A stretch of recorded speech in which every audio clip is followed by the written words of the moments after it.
Assalamualaikum warahmatullahi wabarakatuh. Perkenalkan, saya Lailatul Umami dan di sini saya akan menjelaskan konsep statistik inferensial pada penentuan analisis penelitian komparasi. Jadi jika secara umum itu tujuan penelitian ada 3, yaitu untuk menguji perbedaan atau komparasi, kemudian hubungan atau korelasi, dan pengaruh atau regresi. Namun pada pembahasan kali ini saya hanya akan fokus pada penelitian perbedaan atau komparasi. Oke, secara umum, penelitian perbedaan atau komparasi ini memiliki 2 uji prasyarat, yaitu uji normalitas dan juga uji homogenitas. Uji normalitas untuk mengetahui sebaran data itu normal atau tidak normal, sedangkan uji homogenitas untuk mengetahui data itu homogen atau heterogen. Nah, dari penelitian perbedaan atau komparasi ini ada beberapa hal yang perlu kita cermati juga. Dimulai dari keterkaitan sampel. Jadi sampel yang kita gunakan itu dia sampel paired atau independen, dan jumlah kelompok yang kita gunakan itu dia 2 atau lebih dari 2.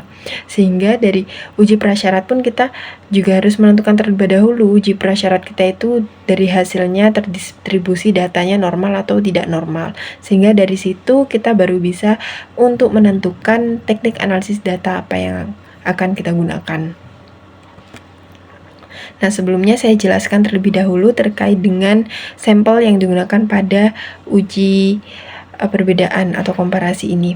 Jadi di sini ada 2 sampel, yaitu sampel paired dan independen. Jadi yang dimaksud dengan sampel paired ini itu adalah sampel yang memiliki subjek penelitian yang sama. Jadi orangnya sama, hanya saja yang diukur atau diuji itu pada waktu yang berbeda, atau biasa disebut tipe penelitian before after.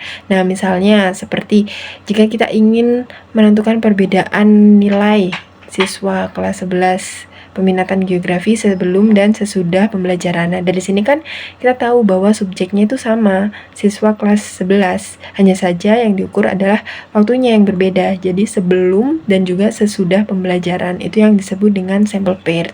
Sedangkan sampel independen itu adalah sampel yang memiliki subjek penelitian yang berbeda.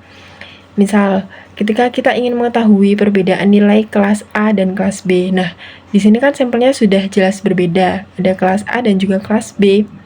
Nah, atau bisa juga dengan perbedaan tingkatan kelas. Jadi kelasnya sama, kelas A, hanya saja angkatannya yang berbeda. Seperti kelas A angkatan 2021, angkatan 2022, atau angkatan 2023.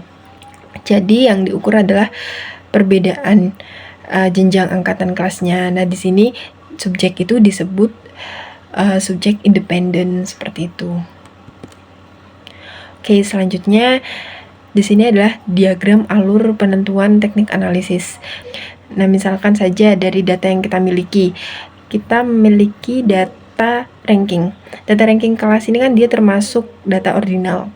Nah, setelah kita tahu, kemudian kita lakukan uji prasyarat, dia termasuk normal atau tidak normal.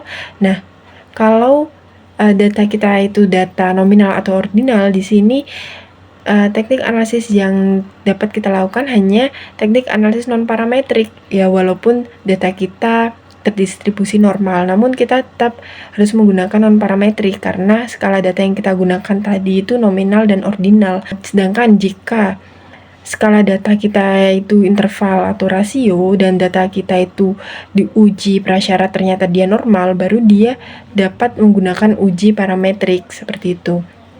Nah, dari penentuan parametrik dan non-parametrik ini itu tetap harus dilihat kembali jumlah kelompok data yang kita gunakan itu berapa. Kalau untuk komparasi itu kan dia 2 ya, membandingkan 2 kelompok. Nah, dia itu yang kita gunakan tuh hanya 2 kelompok saja ataukah lebih dari 2, karena teknik analisis yang digunakan pun juga akan berbeda. Seperti itu. Nah, selanjutnya ini adalah tabel penentuan analisis penelitian komparasi. Nah, untuk tulisan yang berwarna biru ini adalah teknik analisis yang menggunakan data parametrik. Nah, sedangkan yang lainnya ini adalah teknik analisis menggunakan data non-parametrik. Nah, dari tabel inilah kita bisa menentukan teknik analisis apa yang dapat kita gunakan. Nah, misalkan saja tadi kita sudah memiliki data ranking kelas yang termasuk pada skala data ordinal. Nah, misalkan yang ingin kita uji adalah perbedaan ranking kelas A sebelum dan sesudah penggunaan media interaktif begitu. Nah, karena subjeknya itu sama, yaitu kelas A, jadi yang kita gunakan adalah paired dan dengan skala data ordinal, sehingga analisis yang kita gunakan adalah Wilcoxon Matched Pairs. Nah, demikian juga jika kita ingin mengetahui ranking kelas A dan B, karena sampel yang digunakan ini dua dan sampelnya berbeda sehingga kita gunakan sampel independen, maka analisis yang kita gunakan adalah Main Whitney U test, seperti itu. Itu adalah contoh untuk data yang non parametrik. Kemudian contoh untuk data interval, misal kita punya IQ siswa. Kita ingin mengetahui IQ siswa kelas A sebelum dan sesudah pembelajaran menggunakan media atau bahan ajar tertentu. Nah, karena subjeknya sama, kelas A, dan skala data yang kita gunakan adalah interval, sehingga analisis yang dapat kita gunakan adalah paired sample t-test gitu. Nah, kemudian contoh untuk yang lebih dari 2 sampel, misalkan saja untuk mengetahui IQ kelas A, B, dan C, karena sampelnya berbeda dan lebih dari 2, itu kita menggunakan independen pada skala data interval, sehingga yang kita gunakan adalah one way ANOVA atau two way ANOVA.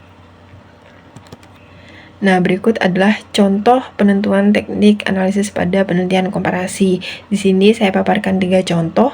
Yang pertama adalah ketika kita ingin mengetahui perbedaan hasil belajar antara laki-laki dan perempuan. Nah, karena menggunakan 2 sampel dan subjek penelitiannya berbeda, yakni laki-laki dan perempuan, maka analisisnya adalah independent sample t-test. Yang kedua, perbedaan hasil belajar siswa kelas 10 sebelum dan sesudah diberikan media interaktif. Nah, karena subjek penelitiannya itu sama, yaitu siswa kelas 10, dengan tipe penelitiannya itu before after, sehingga analisis yang dapat kita lakukan adalah paired sample t-test. Dan terakhir, pengen mengetahui perbedaan asertivitas antara orang Jawa, Sunda, dan Madura. Nah, kelompoknya ada 3 nih, ada Jawa, Sunda, Madura, dan subjek yang digunakan pun berbeda, sehingga analisis yang kita gunakan adalah one way ANOVA. Nah, demikian yang dapat saya sampaikan. Kurang lebihnya mohon maaf apabila ada kesalahan dalam penyampaian saya mohon dikoreksi sebagai bahan untuk belajar dan evaluasi ke depannya. Terima kasih dan wassalamualaikum warahmatullahi wabarakatuh.